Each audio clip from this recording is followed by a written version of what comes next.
monde, j'espère que vous allez bien. Moi ça va. Aujourd'hui, petite vidéo sur mes objectifs de 2022. Voilà. Du coup, ça y est, on est en 2022. 2021 est passé et était compliqué. Je sais pas.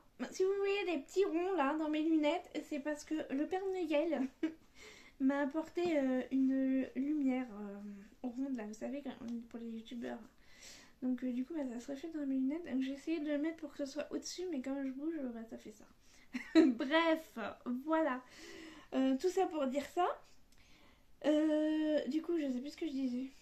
Objectif 2022. Du coup, 2021, oui, a été...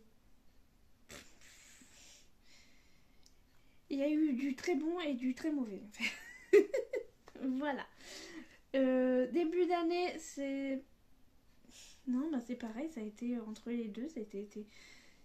D'un côté, en début d'année, j'ai réussi à continuer le rééquilibrage alimentaire parce que si vous ne savez pas, j'ai commencé un rééquilibrage alimentaire le 1er janvier 2020. J'avais commencé un petit peu avant à mettre tout en place, enfin bref, mais j'ai vraiment commencé le 1er janvier 2020. Et du coup, j'avais réussi au mois de mars de cette année là, j'étais rendue à quand même à moins 13 kilos, un peu plus de moins 13 kilos, 13 kilos 4 j'avais perdu très exactement. Voilà. Donc super, j'étais contente, je marchais, j'avais battu un record de marche, j'ai réussi à marcher 14 km, sachant que je m'étais donné un objectif de faire 15 km de marche. Donc tout se passait bien. Et puis par contre, petit point négatif, oui et non, c'est que j'ai été envahie du coup par les travaux dans l'autre maison, travaux de réhabilitation. Donc j'avais tout le temps des ouvriers qui arrivaient sans prévenir. Enfin c'était vraiment le gros bordel. Ça a duré pendant des mois et des mois. Changer les fenêtres, l'isolation, tout ça, et tout bousillé. En plus dans la maison on bousillait pas mal de choses. Il a fallu que je déménage 2 fois ma cuisine. Et du coup j'ai niqué le pied de ma gazinière. Enfin bref, ça a été le gros bazar. Mais je tenais le cap au niveau alimentation et tout ça. Je faisais mes meal prep. Je commençais à bien... Enfin j'avais bien perdu et tout. Et puis le mois de mars est arrivé. Le mois de mars, qu'est-ce qui s'est passé? Il s'est passé que j'ai eu mon rendez-vous avec mon conseiller bancaire. Donc stress, déjà, voilà. En fait c'est ce jour-là que le stress est arrivé et ne m'a plus quitté en fait. C'est devenu mon meilleur ami. Je me serais bien passé. Donc le stress, je rencontrais mon conseiller bancaire du coup pour mon crédit pour ma maison. Et du coup, fallait attendre à chaque fois que je l'ai vu. Donc déjà, il a fallu que j'attende le jour du rendez-vous. Je prépare mon truc. Après, il a fait mon dossier, mais il était pas sûr que ça passe. Du coup, il a dit, je vous laisse quelques jours pour me mettre à fond sur votre dossier. Après, par contre, mon conseiller tip top. Hein. Franchement, parfait. Hein. Il a vraiment tout fait pour que je puisse avoir mon crédit. Donc du coup il a fallu attendre. Il me dit c'est bon, là j'envoie le dossier en commission pour voir être sûr que ça passe avant que des cheveux là, avant que pour être sûr que vous puissiez avoir votre crédit avant de faire signer votre compromis de vente. Donc du coup ça s'est passé comme ça. Du coup il y a eu, je crois c'est 2 semaines. Il y a eu 2 semaines d'attente, donc un gros stress. Après il m'appelle, il me dit c'est bon, le crédit passe, vous allez pouvoir signer votre compromis de vente. J'ai signé mon compromis de vente le 29 avril 2021. Et puis, je vais pour emmener le truc. Mon banquier qui est malade, il est en arrêt. Super. Du coup, j'ai vu une autre personne et tout ça. Enfin, ouais, sachant que quand on signe un compromis de vente, on a un délai de rétractation. Je crois que c'est 10 jours. Pour être. Donc, il m'avait dit que c'était bon pour le crédit, mais tant que j'avais pas les sous, je me suis dit c'est mort, ça se trouve, il va me faire un coup de... Voilà. et que je vais me retrouver en galère à devoir du coup payer 10% du prix de vente de la maison. Donc voilà, et comme il était en arrêt à ce moment-là, du coup, gros stress encore. Donc, enfin bon, je vais pas tout vous détailler, mais en bref, j'ai énormément stressé. Après, j'ai signé chez le notaire le 27 juillet. Enfin, le 26, j'ai signé, mais légalement, ça a été le 27 que j'ai signé. Bref. Donc j'ai eu les clés et après j'ai enchaîné du coup sur les travaux et tout ça. Donc j'ai fait que du stress. J'ai été plusieurs fois en insuffisance surrénale. J'ai pas forcément dit, il y a des jours où ça allait pas trop. J'ai dû doubler ou tripler même mon dosage d'hydrocortisone pendant pas mal de temps. Donc forcément j'ai grossi aussi. J'ai pas mangé du tout équilibré. Ça a été des sandwichs quasiment tout le temps. Donc sandwich charcuterie. J'ai pas du tout fait attention à moi ces derniers mois et j'ai repris 9 kilos. Et je suis retournée en obésité morbide. Voilà. Donc comme j'ai pas envie de mourir à 40 ans, voilà, j'ai décidé que cette année ça allait être l'année de la santé. Enfin, santé, je sais pas, mais en tout cas ça allait être mon année où je prends soin de moi. Donc j'ai fait ça. Du coup, j'ai noté mes objectifs pour 2022. J'ai objectif et pas résolution parce que résolution ça fait trop strict, ça fait trop... je vais décider de faire quelque chose mais je le ferai jamais. Du coup je dis objectif tout le temps. Donc dans mon superbe cahier à paillettes. Voilà. Donc pour ceux qui ne le savent pas, je tiens un bullet journal depuis quelques temps déjà, ça fait 2-3 ans, j'aime bien. Moi, je suis moins à fond qu'avant parce que avant je mettais vraiment tout mon agenda et tout ça. Maintenant j'ai un vrai agenda où je peux noter mes rendez-vous parce que le souci dans le bullet journal c'est qu'il faut le dessiner. Et que ça met 10 ans. Donc aujourd'hui je note vraiment les trucs, mes objectifs, les trucs importants. Je m'en sers un peu du journal intime, je note mes moments... mes bons moments et tout ça, enfin bref. Et là, j'ai noté mes objectifs pour 2022. Donc j'ai fait en 6 étapes. Donc il y a maison, travail, autonomie, budget, perso et réseaux sociaux. Donc c'est parti. Donc pour la maison, ranger mon bordel parce qu'il y en a partout. Faut vraiment que je trouve un moyen de ranger tout mon bazar. En fait, il y en a plein dans la véranda. Et j'ai pas assez de meubles. En fait, je suis pas encore bien organisée. J'ai pas mes meubles et tout. Donc, c'est un peu le bordel. Voilà, mais bon, ça va se faire. Hein. Donc, ça va être mon objectif de 2022, de ranger tout ça. En plus, j'ai commencé à vouloir ranger des trucs.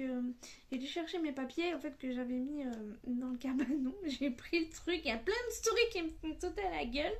Je dis non, mais je suis envahie. C'est impossible. Ils sont installés. Voilà.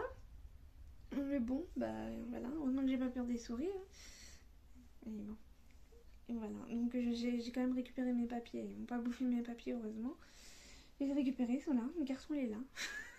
parce que j'ai pas de meuble pour le ranger.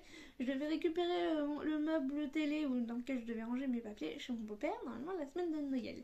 Sauf que on n'a pas arrêté. Hein. C'était Noël, les fêtes, dans les magasins, à droite à gauche, et au final on n'a pas ramené le meuble. Donc du coup le garçon il est là. Et il m'enquiquine. Voilà. Bref, donc du coup, ça va être de ranger mon bazar, ça va être de finir la salle de bain. Il faut que je finisse la salle de bain. J'ai toujours pas fait. J'essaye en fait de retarder le truc parce qu'il faut que je fasse le carrelage. Et j'ai pas envie.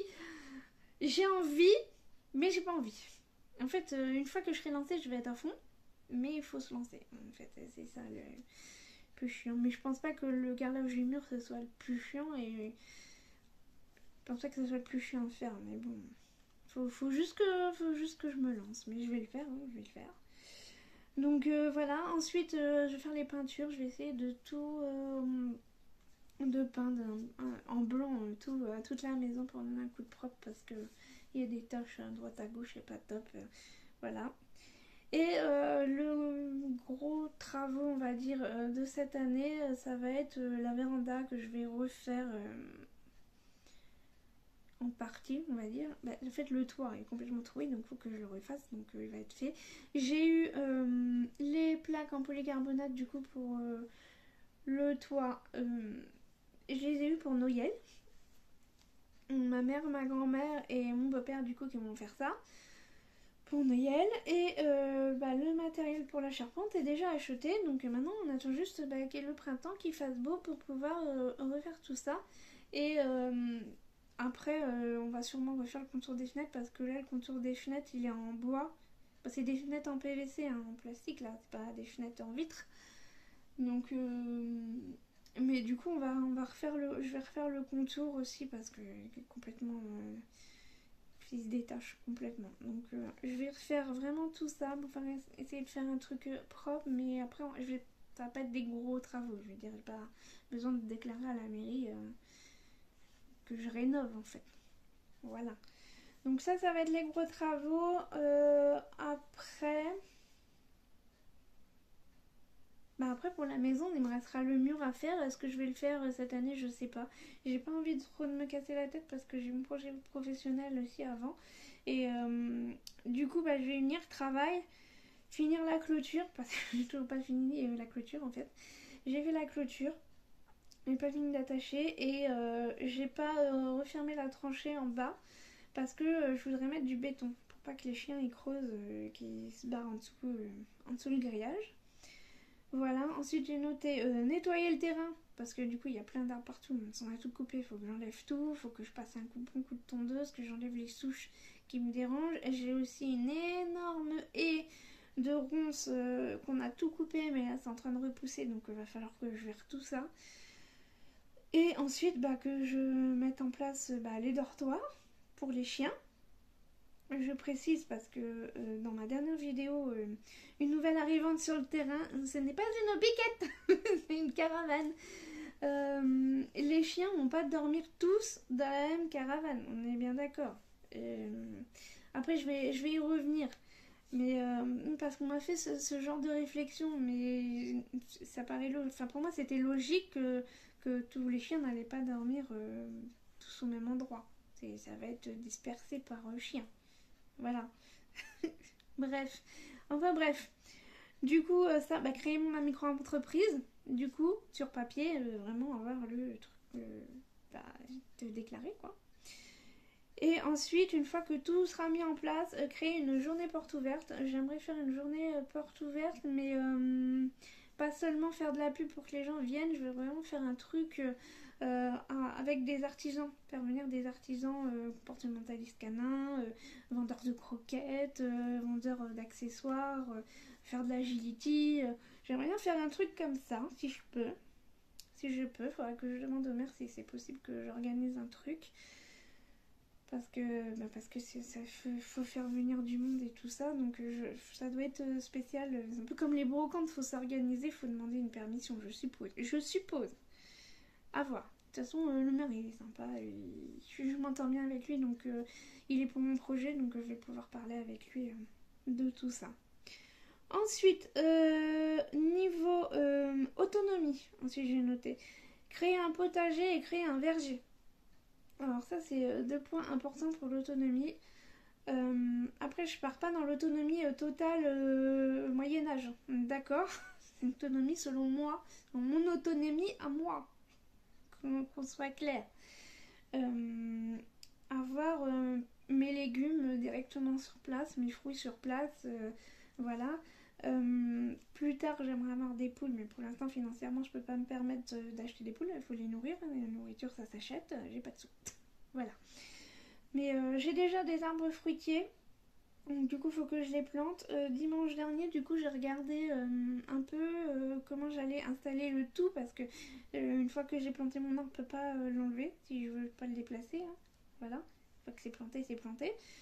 Et comme je veux faire une mare et que je veux mettre les arbres autour de la mare, il a fallu que je m'organise comment allait être la mare avant de pouvoir mettre les arbres. Donc j'ai fait ça dimanche, j'ai repéré un peu, mais je vous montrerai hein, de toute façon, je vous montrerai un peu tout ça.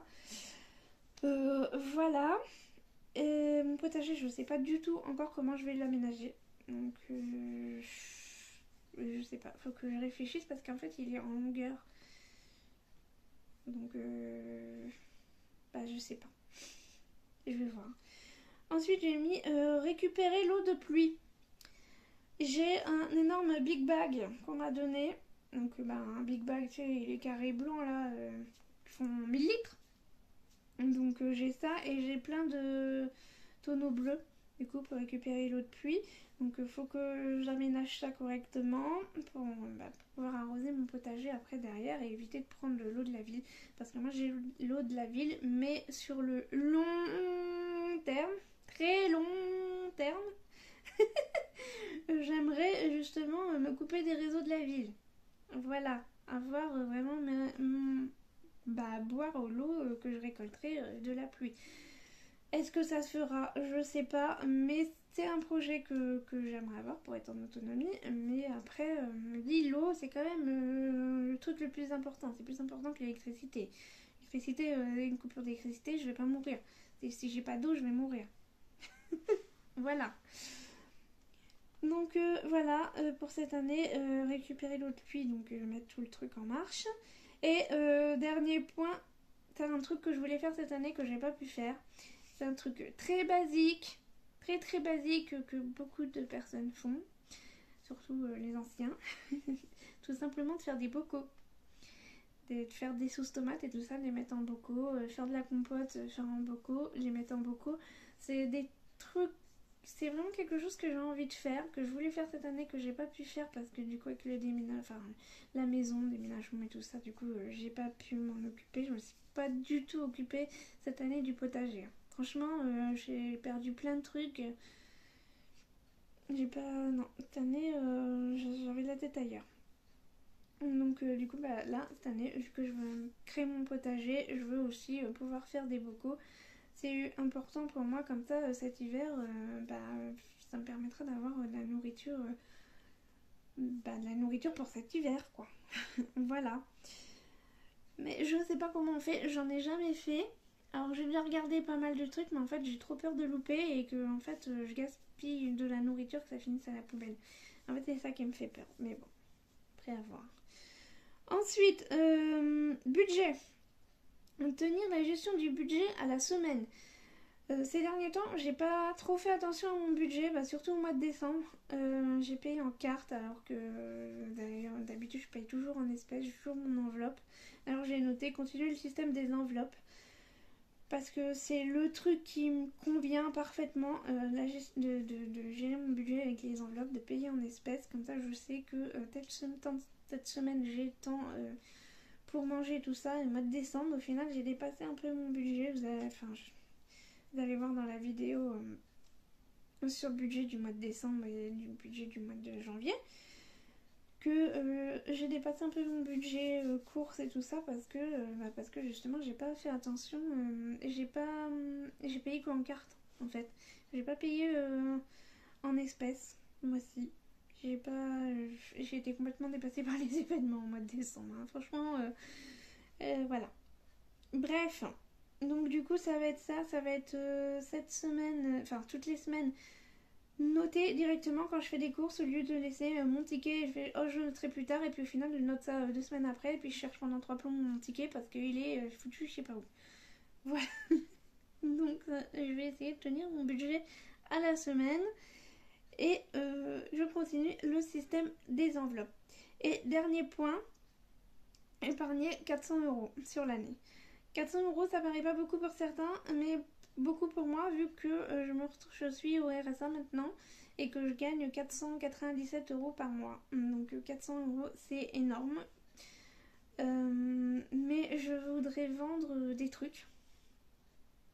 Donc je vais essayer de récolter de l'argent comme ça en vendant 2-3 choses. J'aimerais bien faire une brocante aussi du coup au mois de septembre. Il y a une brocante que je fais d'habitude tous les ans. J'ai pas fait cette année. Et j'arrive quand même à me récolter des fois dans les 100 balles. Donc voilà. Donc mon objectif épargner est 400 €. Voilà, voilà. Ensuite, perso. Reprendre le rééquilibrage alimentaire. parce que j'ai repris 9 kilos, je suis retournée en obésité morbide, donc du coup cette année je veux vraiment me reprendre en main, reperdre du poids, remanger correctement parce que les sandwichs, la charcuterie, j'en ai ras-le-bol, franchement j'en ai ras-le-bol, j'ai envie de manger des vrais plats. L'autre jour ça m'a fait trop du bien de manger un ragoût, j'étais trop contente. Du coup, voilà, j'ai envie de reprendre là-dedans, de me remettre bien dans le rééquilibrage alimentaire, de manger correctement. Je précise que le rééquilibrage alimentaire, ce n'est pas un régime. Qu'on me dise pas, faut que tu manges ci, faut que tu manges ça, je sais ce que je dois manger.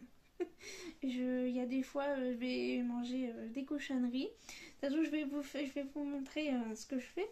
Mais il y a des fois, oui, je vais manger des cochonneries, mais après, pour moi, c'est pas des cochonneries si c'est restreint et c'est en petite quantité. Je me prive de rien. Si j'ai envie de manger des chips, je mangerai des chips. Mais c'est sûr que c'est différent si je mange 30 grammes de chips et si je mange tout le paquet, forcément. Là, oui, ça devient un craquage. Et encore, un craquage, si j'ai envie de manger un paquet de chips, manger un paquet de chips et puis c'est tout. Voilà. Reprendre la rando toutes les semaines. Donc je vais vraiment me reprendre une activité sportive. Moi mon truc c'est la rando.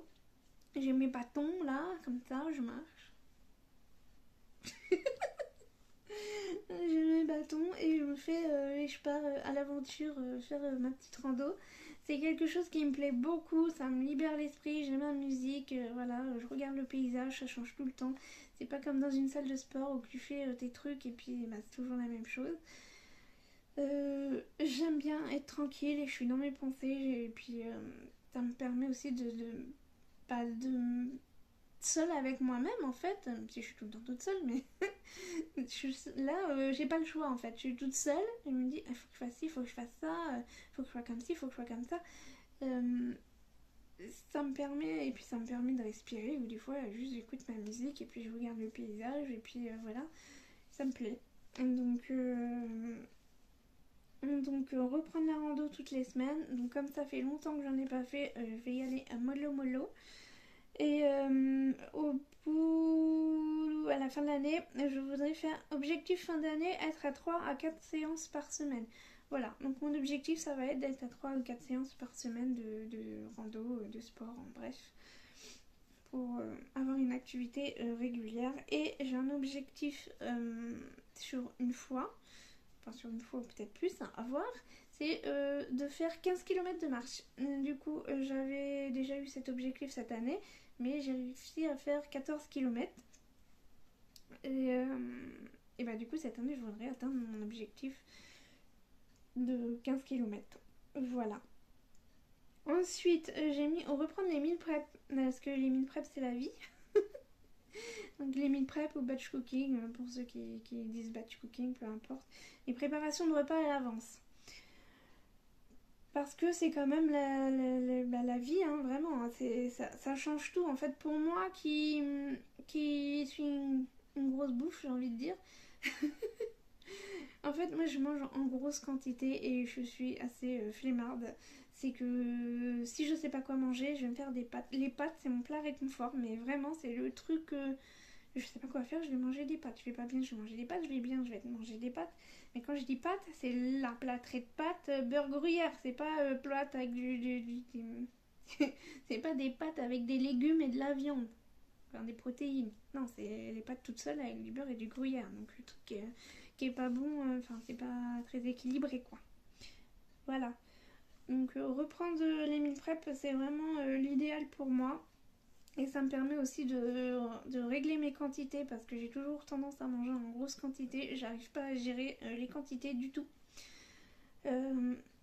J'ai trouvé quelques astuces pour mieux gérer sans avoir forcément besoin de peser tout le temps. Mais c'est vrai que quand je me fais des plats, quand je fais mes meal prep, je pèse à l'avance et ensuite je fais mon plat et comme ça je sais que j'ai bien ma quantité pour mes repas de la semaine. Je fais mes meal prep sur les 3-4 premiers jours de la semaine. Donc le midi, je mange tout le temps la même chose et le soir, je mange quasiment tout le temps la même chose le soir. Autre chose que le midi, mais la même chose que toute la semaine. Je sais pas si vous avez compris, mais c'est pas grave. Voilà, je suis toute seule, j'ai pas besoin de faire à manger pour Marie-Michel. Du coup, Si je me fais, je sais pas, un ragoût le lundi, bah j'en ai pour lundi, mardi, mercredi, jeudi. Voilà. Et après, vendredi, samedi, dimanche, soit je mange des restes parce que j'en ai fait 3 tonnes, soit je suis invitée à droite à gauche, donc du coup ça m'évite de perdre la nourriture que j'ai fait avant, ou je mange autre chose.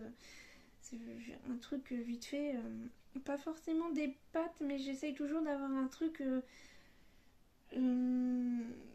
qui va se faire à la minute, genre un poisson pané avec du riz et des haricots verts. Un truc basique, tout simple, mais ça va être genre, ça va être ça. C'est pas compliqué à faire, c'est équilibré et puis voilà quoi. C'est pas un plat mijoté et voilà, vous avez compris. Voilà.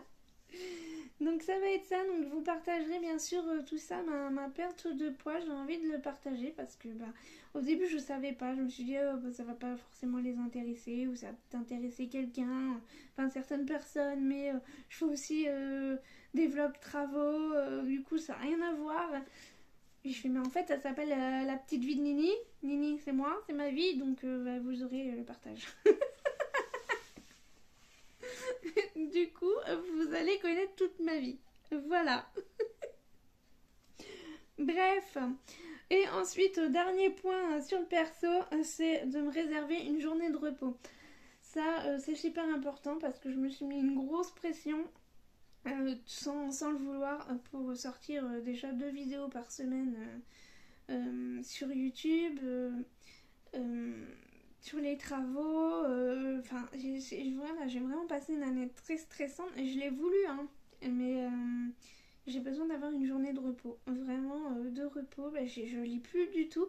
Mais vraiment, en fait, tous les trucs que j'aimais faire, faire de la rando, prendre le temps de cuisiner des petits trucs sympas, ça je peux plus le faire non plus.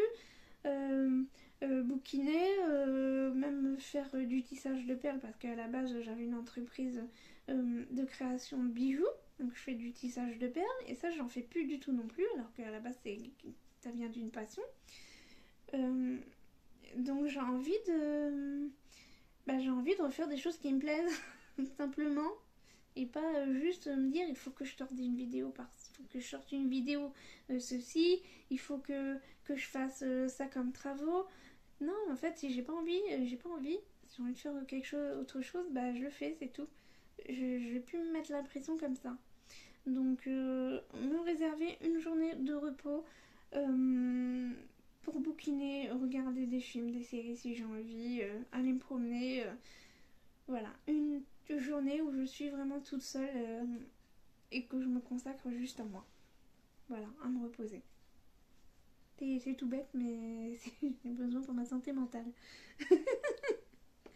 Voilà. Et ensuite, réseaux sociaux. J'ai noté continuer à faire 2 vidéos par semaine. Comme je vous disais, je vais pas me mettre la pression. Donc, bah, s'il n'y a pas forcément 2 vidéos par semaine, il n'y en aura pas. Mais par contre, vous serez prévenus, comme je fais tout le temps, je préviens. En général, le mercredi, c'est retour de course, un peu plus budget. Donc ça, j'arrive quand même à le gérer. Après, les vlogs, je sais pas encore comment je vais m'organiser. Si je vous fais un vlog où je filme toute ma semaine, où je parle des travaux de la maison, et si je vous fais un truc sur la perte de poids, en fait, ou si je mélange tout, et je sais pas. Je vais voir. Je pense que je vais différencier parce que c'est pas les mêmes personnes qui regardent. Donc je sais pas encore comment je vais m'organiser. Mais normalement, dans la logique des choses, vous avez une vidéo le mercredi et une vidéo le dimanche. Voilà. Ensuite, je me mets quand même la pression parce que je me suis dit faire plus de posts sur Facebook et Instagram. Voilà, faire plus de posts parce que c'est vrai que avant, quand j'ai commencé le groupe, je postais énormément de choses et que là, je me suis vraiment consacrée que à YouTube parce que c'est plus facile pour moi de parler. Je l'ai dit à la base quand j'ai commencé YouTube, c'est parce que c'est plus simple pour moi de parler parce que j'ai du mal à écrire, j'ai du mal à me concentrer et j'ai du mal à j'inverse des lettres, j'oublie des mots et du coup je passe énormément de temps à écrire des posts, à écrire tout court. Donc, je fais des fautes d'orthographe et après je me dis mais j'ai fait une faute, c'est n'importe quoi. C'est des trucs tout bêtes mais l'écriture j'ai du mal. Voilà. Mais j'aimais bien quand même poster des trucs, donc je pense que je vais essayer de poster au moins une fois par semaine. Pas tout de suite maintenant, le temps que je reprenne mes marques, mais je vais essayer de poster sûrement au moins une fois par semaine un vrai article, j'ai envie de dire, un vrai post sur quelque chose qui me tient à cœur, parce que bah, des fois c'est quand même plus simple d'écrire que de parler de certaines choses. Voilà, donc c'est deux supports complètement différents. C'est vrai que c'est deux choses complètement différentes. Et il y a aussi une autre chose justement, c'est que je voudrais créer un blog. J'aimerais bien créer un blog cette année, si je peux, il faut que je trouve un site. Si vous avez des sites à me conseiller pour créer un blog, qui soit gratuit, bien sûr, hein.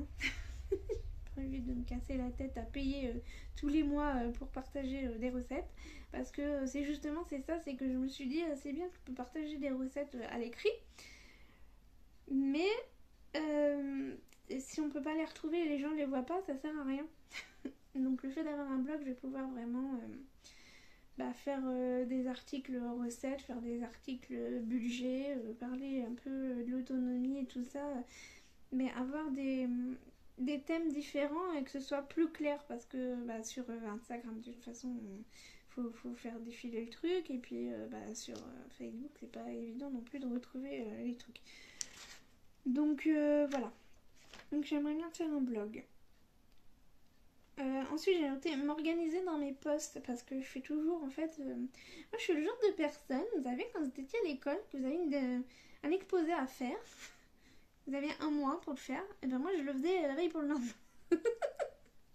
Moi je suis comme ça. Et du coup des fois je me dis j'aimerais bien faire un post là-dessus et tout, et puis en fait du coup j'oublie. Je me dis je le ferai plus tard, et puis j'oublie, et puis au final j'ai pas de post. Et voilà, donc je me dis m'organiser dans mes posts, donc écrire quand j'ai une idée qui me vient sur tel post, dire tiens je vais faire ça, et le noter dans mon agenda. Comme ça, je me dis tel jour faut que je fasse que ce post là il sorte. Comme ça je serai obligée d'écrire avant. Voilà. Non mais moi il me faut toujours des dates limites, hein, parce que sinon je fais rien du tout. Et je lis comme ça parce que je vois rien, en fait j'écris au stylo vert clair et en fait je vois rien du tout. Organiser un live. 2 fois j'ai essayé d'organiser un live. La première fois YouTube m'a dit non, pas possible. Voilà.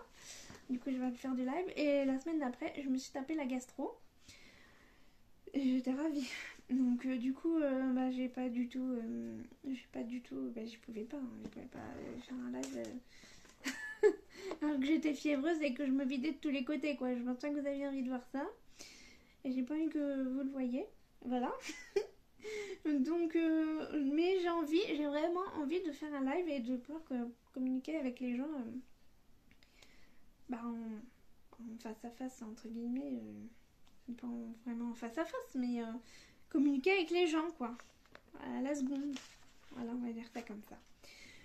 Voilà, donc c'est ça pour mes objectifs de 2022. Vous savez tout, il y a quand même pas mal de choses. Ça fait déjà plus de 30 minutes que je parle, mais voilà. Aussi, sinon, je voulais juste vous parler de ça, parce que en fait, ça, tous les ans, je note dans mon cahier, je m'écris une lettre, en fait, si vous voulez. Je note tout ce qui s'est passé dans l'année, et des choses importantes pour moi, et mes objectifs pour l'année suivante. Et je fais ça depuis quelques années, et j'adore faire ça. Et je le fais aussi tous les mois.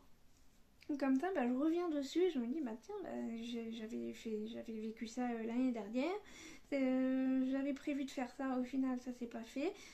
Mais ça me permet de voir mon évolution, de voir comment je grandis, comment je pensais il y a un an et comment je pense aujourd'hui. Et il y a un an je pensais quelque chose, aujourd'hui je me dis non mais n'importe quoi, ça ne fait pas du tout. Voilà, mais c'est bien en fait de voir mon évolution, ça me plaît. Voilà, donc je fais ça tous les ans et tous les mois. Et je trouve ça vraiment top, parce que l'année dernière j'avais noté et continuer d'économiser 200 € par mois pour ma maison, continue le rééquilibrage alimentaire, patati patata, et au final, bah, ça s'est pas du tout fait, ça a été complètement différent mon année, et bah, c'est bien, en fait, de me dire que... et puis ça ramène à la réalité, que de dire que bah, les choses se passent jamais comme on prévoit que de le faire, en fait. Ça, il y a toujours des imprévus, et puis c'est bien de voir comment j'ai fait face aussi à ces imprévus. Voilà. Donc bah voilà, c'est tout. J'espère que la vidéo vous aura plu. Pensez à liker, à vous abonner, à poser vos questions. Et puis je vous souhaite une super année 2022. Je vous souhaite de réaliser vos rêves et j'espère que tout ira bien pour vous. Et puis bah c'est tout. Voilà. Allez, bye!